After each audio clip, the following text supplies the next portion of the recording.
जैसे ही सिमरन ने पाठक सर को देखा, पाठक सर सिमरन को गुस्से से देख रहे थे और सिमरन डर गई और खुद से मन ही मन बोलने लगी, हे भोले बाबा बचा लो मुझे, आज पहले दिन ही मुझसे ये क्या हो गया। पाठक सर सिमरन के पास गए और बोले, खड़े हो जाओ। और सिमरन झट से एकदम खड़े हो गई और बोली, सॉरी सर। इस पर पाठक सर जोर से हंसने लगे और उनकी ये हंसी देखकर क्लास के सारे स्टूडेंट्स थोड़ा अचंभित हो गए और एक दूसरे से बोलने लगे, ये सर को हो क्या गया है, बिना बात के हंस क्यों रहे हैं। ये सब देखकर सिमरन भी थोड़ा परेशान थी कि आखिर ऐसा क्या बोल दिया मैंने जो सर इतनी जोर से हंस रहे हैं। तभी पाठक सर सिमरन से पूछते हैं, क्या नाम है तुम्हारा, कहां से आई हो, बताओ, डरो मत, मैं कोई भूत थोड़ी ना हूं जो बेवजह मुझसे डर रही हो।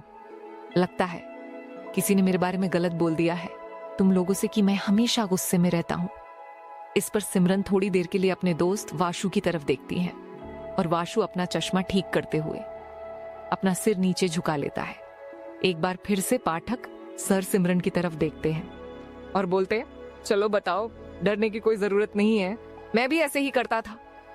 कॉलेज में जब पढ़ने जाता था तब सिमरन बोलना शुरू करती है, मेरा नाम सिमरन है और मैं यही देहरादून में रहती हूँ, शांति अनाथ आश्रम में।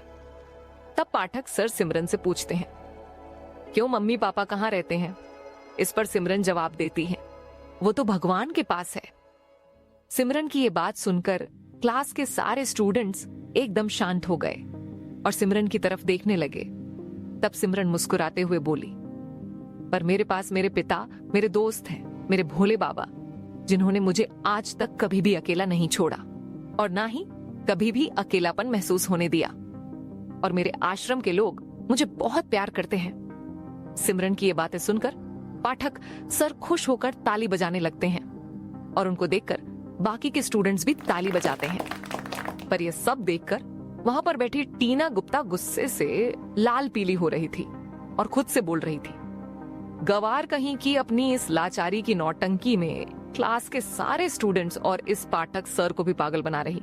तब पाठक सर बोलते हैं, ऐसी हिम्मत सब में होनी चाहिए जैसे सिमरन के अंदर है। आज के लिए इतना बहुत है, अब कल से तुम सबकी पढ़ाई शुरू होगी। आज तुम लोगों का पहला दिन है तो कॉलेज को अच्छे से देखो, अपने दोस्तों के साथ एंजॉय, ऐसा बोलकर पाठक सर क्लास से चले जाते हैं और सारे स्टूडेंट्स क्लास से बाहर आ जाते हैं। तब सिमरन वाशु से बोलती है, बैटरी झूठ बोला, तूने बिना बात के मुझे डरा दिया, मैं तुझे छोड़ूंगी नहीं। और वाशु बोलता है, डरपोक सिमरन, देखा इसका चेहरा, दोस्त तो कैसे डर रही थी। पाठक सर को देखकर इस पर सिमरन वाशु के पीछे भागती है, रुक जा तू बैटरी, तुझे अभी बताती हूँ।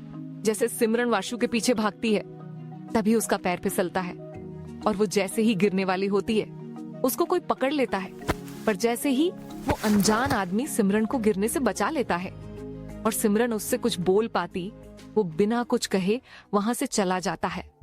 उस आदमी ने अपने हुड की टोपी अपने सिर पर पहनी थी और चेहरे पर मास्क लगाया था। सिमरन उसका चेहरा देख नहीं पाई। तब सिमरन के दोस्त सिमरन के पास आते हैं और बोलते हैं, तू ठीक तो है, चोट तो नहीं आई तुझे। इस पर सिमरन बोलती है, मैं ठीक हूं, पर वो लड़का ऐसा लगता है मैंने उसे पहले कहीं देखा है, पर अच्छे से याद नहीं आ रहा है कि कहां देखा।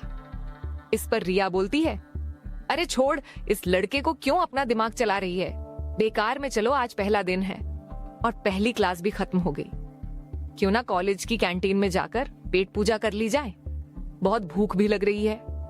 तब सारे दोस्त बोलते हैं, हाँ चलो, और सिमरन तू ज्यादा मत सोच उस अजनबी के बारे में। फिर सब लोग कैंटीन की तरफ चल देते हैं। पर ये क्या, आज तो कैंटीन का माहौल ही कुछ अलग था। वहां पर ऐसा लग रहा था जैसे कोई पार्टी चल रही है।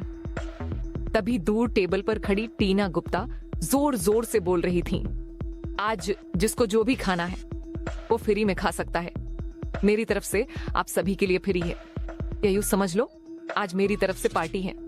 और फिर टीना की नजर सिमरन पर पड़ती है और सिमरन के पास आती है और बोलती है, सॉरी सिमरन, मुझसे गलती हो गई, क्या तुम मेरी दोस्त बनोगी। टीना गुप्ता की ये बात सुनकर जितने भी स्टूडेंट्स उस समय कैंटीन में मौजूद थे वो सब लोग हैरान थे और सोच रहे थे कि आखिर इस टीना गुप्ता को क्या हो गया, इतनी जल्दी कैसे बदल गई? आज सुबह ही उसने सिमरन के साथ इतना बुरा बर्ताव किया। अरे अब ये सॉरी, आखिर टीना गुप्ता क्या करना चाहती हैं?